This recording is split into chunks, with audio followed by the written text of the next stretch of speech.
السلام علیکم ورحمۃ اللہ وبرکاتہ۔ ویورز، آج میں آپ کے لیے ایک زبردست سا وظیفہ لے کر آیا ہوں۔ جنات کے جو اثرات ہوتے ہیں یہ بہت زیادہ ہمارے اوپر ہوتے ہیں۔ ویسے ہمارے معاشرے میں بہت سارے لوگوں کے اوپر اس کا اثر ہو جاتا ہے، جادو ٹونا ان کے اوپر چل جاتا ہے۔ لوگ اکثر کہتے ہیں کہ فلاں کے اوپر تعویذات کسی نے کر دیے ہیں، کسی نے جادو کر دی ہے، یا اس کے اوپر جنات کا۔ آپ کسی بھی دوسرے تیسرے پیر کے پاس آپ چلے جائیں، آپ ان سے کہیں کہ آپ مجھے بتا سکتے ہیں پلیز کہ میرے اوپر جنات کا سایہ ہے، تو میں آپ کو 90% آپ کو بتا رہا ہوں کہ وہ آپ کو یہی کہے گا کہ آپ کے اوپر جنات کا سایہ ہے۔ اس نے ایک بھونڈا مذاق کرتے ہیں ہماری قوم کی، ہماری جو سسٹرز ہیں ان کے ساتھ تو اتنا بھونڈا مذاق کرتے ہیں ہمارے آج کے یہ جعلی پیر، جس کے پاس آپ جائیں گے وہ آپ کو بس یہی بتائیں گے کہ آپ کے اوپر جن کا سایہ، آپ کے اوپر جنات کا سایہ ہو گیا، آپ کے اوپر کس نے جادو کر دیا ہے، آپ کے رشتہ داروں نے کر دیا ہے یا فلاں نے کر دیا ہے۔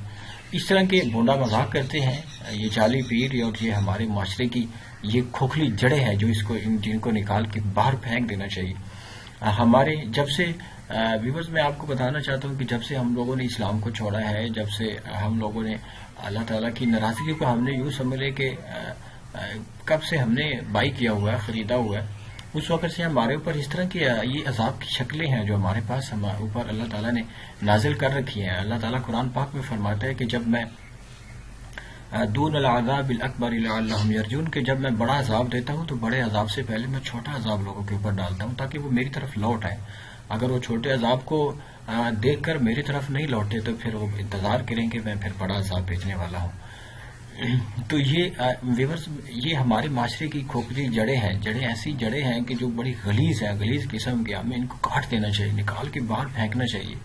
یہ ہمارے معاشرے کی یہ جو روح ہے اس کو ختم کرتے جا رہے ہیں۔ یہ ہماری سسٹرز کے ساتھ ہمارے معاشرے کی جو جتنی بھی ہم عورتیں ہیں، وہ جب بھی کسی کے پاس جائیں گے تو اس کے اوپر وہ پیر صاحب یہ کہہ دیتے ہیں کہ اس کے اوپر جنات کا سایہ ہے، اس کے اوپر جادو ٹونا ہو گیا۔ پھر وہ اس کا جو علاج کرتے ہیں وہ بڑے بھونڈے طریقے سے کرتے ہیں، علاج ایسا غلط طریقے سے وہ کرتے ہیں کہ بس کیا بتائیں۔ یہ آپ مجھ سے بہتر سمجھتے ہیں کہ ان کے پاس کیا کیا اس کے یوں ٹوٹکے ہوتے ہیں، کیا کیا ان کے پاس اس کے طریقے ہوتے ہیں کہ یہ کریں جی، یوں کریں جی، فلاں جائیں جی۔ بس میں آپ کو بتا نہیں سکتا ہوں کہ وہ کیسے کیسے بتاتے ہیں، بیکاز آپ مجھ سے زیادہ بہتر جانتے ہیں۔ تو ناظرین، میں آپ کو یہ بتانا چاہتا ہوں کہ یہ ہمارے جو عورتیں ہوتی ہیں ان کے اوپر جنات کا سایہ ہو سکتا ہے اور بہت زیادہ ہوتا ہے۔ اس کی وجہ یہ ہے کہ یہ جنات، آپ کو بتاؤں کہ جنات کہاں پہ رہتے ہیں۔ میں انشاءاللہ ایک ویڈیو بنا رہا ہوں، میں کافی بھی اس پہ میں ابھی تھوڑی سرچ کر رہا ہوں کہ جنات کے بارے میں مکمل کمپلیٹ ایک لیکچر آپ کے سامنے پیش کروں گا حدیث کے مطابق جنات کے متعلق۔ یہ جنات واش رومز میں رہتے ہیں، گندی جگہوں میں، لیٹرینوں میں یہ لوگ رہتے ہیں۔ یہ بڑے گندے قسم کے لوگ ہوتے ہیں، یہ پاک صاف نہیں رہتے۔ یہ جنات چند ایک ہوتے ہیں جو مسلمان ہوتے ہیں، وہ اچھی جگہوں پہ رہتے ہیں، وہ اچھے لوگوں کے اوپر پھر وہ کبھی کبھی وہ آ بھی جاتے ہیں، جیسے نیک جنات بھی ہوتے ہیں لیکن بہت کم ہوتے ہیں۔ زیادہ تر یہ گندے لوگ ہوتے ہیں، ان کی جو رہائش گاہیں وہ لیٹرینیں ہوتی ہیں، واش رومز میں رہتے ہیں، اور یہ خالی جگہوں پہ رہتے ہیں۔ تو اس لیے یہ پھر اپنے چونکہ یہ خود جب ایک آدمی گندا ہوتا ہے تو اس کی دوست بھی گندے لوگ ہوتے ہیں، جب ایک آدمی اچھا ہے تو اس کے دوست بھی اچھے ہوتے ہیں۔ تو سیم ایسے ہی ہے کہ یہ جنات چونکہ بہت زیادہ غلیظ قسم کے ہوتے ہیں، یہ پاکی ناپاکی تو ان کے ہاں کچھ ہے ہی نہیں۔ یہ جب رہتے ہی واش رومز میں، لیٹرینوں میں رہتے ہیں، گندگی میں رہتے ہیں، تو پھر جو لوگ خود پاک نہیں ہوتے پھر یہ ان کے اوپر آ جاتے ہیں، ان کے اوپر یہ ان کے ساتھ کھیلتے کھولتے ہیں، ان کے ساتھ پھر کبھی شرارتیں بھی کرتے ہیں، ان کو تنگ بھی کرتے ہیں، وہ اپنی طرف سے یہ سارے پھر حربے استعمال کرتے ہیں۔ تو یہ عورتوں کے اوپر یاد رکھیں یہ کب ہوتا ہے۔ عورتیں بیچاری چونکہ ان کا ایک فطرتی عمل ہوتا ہے کہ ان کے اسپیشل ڈیز ہوتے ہیں جس میں وہ ناپاک رہتی ہیں 1 ویک تک، تو اس میں یہ چانسز ہوتے ہیں کہ وہ یہ ان کے اوپر حملہ آور ہو جاتے ہیں، جنات جو ہے اثر کر جاتے ہیں۔ پھر ہماری عورتوں کی یہ بھی عادت ہے کہ وہ چلیں جب ان کے یہ اسپیشل ڈیز فنش ہوتے ہیں تو اس کے بعد فوری وہ پاک نہیں ہوتی، اس کو پھر ٹالتی رہتی ہیں، اس کو 2-3 دن اور آگے کر دیتی ہیں، یا پھر کچھ تو ایسی ہیں کہ جن بیچاروں کو پھر یہ ہے کہ غسل کے فرائض کا پتہ نہیں ہوتا کہ ہم نے اگر پاک ہونا ہے تو ہم کیسے پاک ہوں گے، غسل کے کتنے فرض ہیں اور کیسے ہم نے پورے کرنے ہیں۔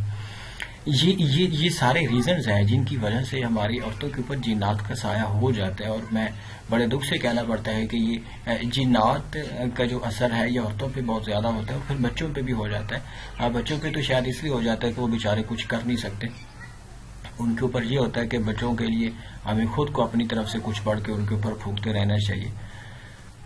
اور عورتیں جو ہیں یہ اپنی غفلت کی وجہ سے یہ جنات کا شکار ہوتی ہیں، اور ان کے اوپر سب کچھ ہو، ان کو آپ بلیو کریں کہ ویسے علماء کا ایک نظریہ ہے کہ جو ایک صحیح معنوں میں جو ایک مسلمان ہے اس کے اوپر جادو ٹونا اثر نہیں کرتا، بیکاز وہ صحیح معنوں میں مسلمان ہونے کا کیا مطلب ہے؟ مطلب کہ 5 ٹائم کی نماز پڑھے گا، قرآن پاک پڑھے گا، اللہ تعالیٰ پہ بلیو رکھے گا، تسبیح قرآن پڑھتا رہے گا، تو جنات اس کے ساتھ اس کے پاس ہی نہیں آئیں گے۔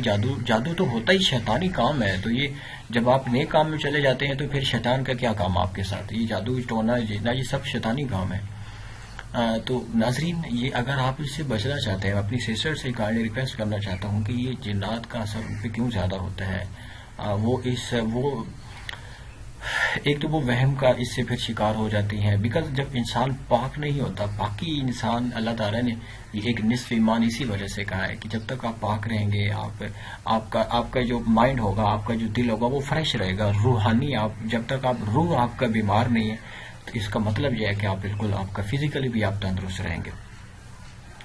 تو میں آپ کو بات کو شاید میرا ٹاپک میری بات تھوڑی لمبی ہو رہی ہے کہ جنات کا یہ جادو ٹونے کا آپ کو بالکل ہی آسان سا علاج ہے، جو میں آپ کو پہلے بھی شاید کچھ 2-3 ویڈیوز میں بتا چکا ہوں، اور ابھی دوبارہ پھر سے بتا رہا ہوں۔ پلیز آپ جنات کے اثرات کو ختم کرنے کے لیے یا جادو ٹونا ہو گیا کسی پیر کے پاس خدا کے لیے نہ جائیں۔ یہ پیر، میں کہتا ہوں کہ یہ سب سے جاہل ترین لوگ یہ پیر ہوتے ہیں۔ یہ جعلی پیروں کی بات کر رہا ہوں۔ پیر وہ ہوتا ہے، پیر کس کو کہتے ہیں؟ دنیا کا سب سے بڑا پیر ہمارے نبی حضرت محمد صلی اللہ علیہ وسلم ہے۔ تو پیر پھر کون ہوں گے؟ آپ یہ ذہن میں رکھیں کہ اگر دنیا کا سب سے بڑا پیر کون ہے؟ ہمارے نبی حضرت محمد صلی اللہ علیہ وسلم ہے، تو اس کا مطلب یہ ہے کہ جو حضرت محمد صلی اللہ علیہ وسلم کی سنت پہ عمل کرنے والا ہوگا، اسلام کو فالو کرنے والا ہوگا، وہی صحیح معنوں میں پیر ہو سکتا ہے آپ کا۔ آپ یاد رکھیں کہ جو پیر ہوتے ہیں وہ علماء ہی ہو سکتے ہیں۔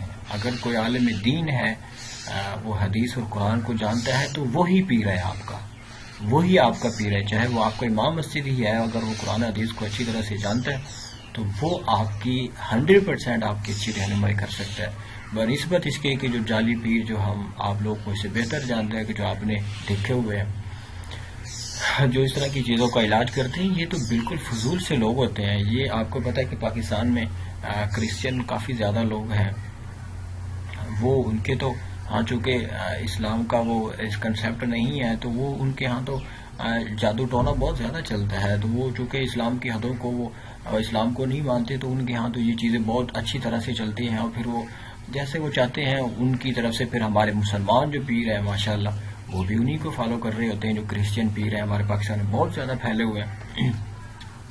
تو آپ پلیز اپنے اس جنات کے علاج کے لیے، جادو ٹونے کے علاج کے لیے کسی پیر صاحب کے پاس نہیں جائیں پلیز۔ اپنی عاقبت خود بھی خراب نہ کریں اور اس کو بھی اس چیز کو کرنے میں آپ کوآپریٹ نہ کریں، آپ اس چیز کے معاون نہ بنیں جو یہ غلط کام کر رہے ہیں، لوگوں کو گمراہ کر رہے ہیں، اللہ تعالیٰ سے نا امیدی دلاتے ہیں۔ آپ کو چھوٹا سا وظیفہ میں آپ کو بتا رہا ہوں، جنات کا آپ کو وظیفہ بتا دیتا ہوں۔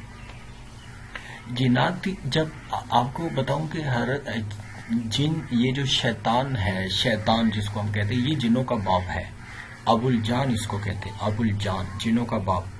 تو یہ اس کی ایک بندے سے لڑائی ہوئی تھی، حضرت عمر رضی اللہ عنہ سے اس کی جب لڑائی ہوئی تو حضرت عمر رضی اللہ عنہ نے اس کو گرا دیا، شیطان کو۔ تو جب گرایا تو کہنے لگا کہ مجھے چھوڑ دو، میں آپ کو اس کی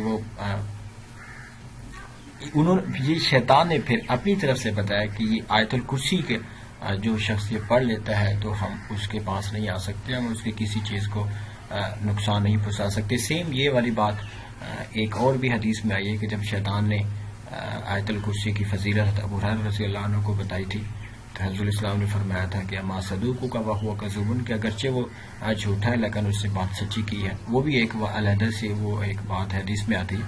اور یہ بات بھی ہے کہ جن کی یہ شیطان کی ایک دفعہ حضرت عمر رضی اللہ عنہ سے جب لڑائی ہوئی تھی تو انہوں نے ان کو جب گرا دیا تو پھر اس نے یہ بتایا کہ آیت الکرسی پڑھنے سے ہم کسی کے قریب نہیں آ سکتے، ہمارا بس نہیں چل سکتا. تو جب آپ آیت الکرسی پڑھتے رہتے ہیں تو آپ کے اوپر جنات کا بالکل وہ آپ کے قریب پھٹکتا ہی نہیں ہے. اگر وہ پھٹکے گا تو وہ منہ کی کھائے گا اور واپس چلا جائے گا.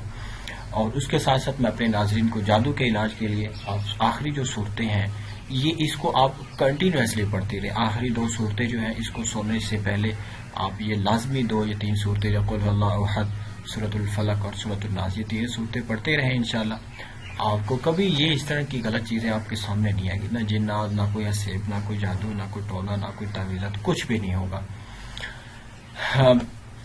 ویورز شاید میری ویڈیو تھوڑی لمبی ہو گئی ہے. اگر آپ کو میری ویڈیوز پسند آ رہی ہیں تو پلیز آپ ہماری حوصلہ افزائی کے لیے ہمارے چینل کو سبسکرائب کریں تاکہ ہمارا بھی فائدہ ہو. دنیاوی فائدہ تو ہے یہ آپ سب لوگ جانتے ہیں، اور اخروی فائدہ بھی ہے کہ چلیں کسی کا فائدہ ہو جائے.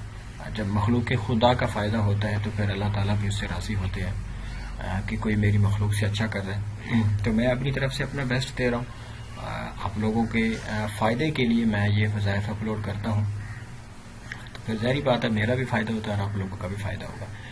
تو السلام علیکم ورحمۃ اللہ وبرکاتہ.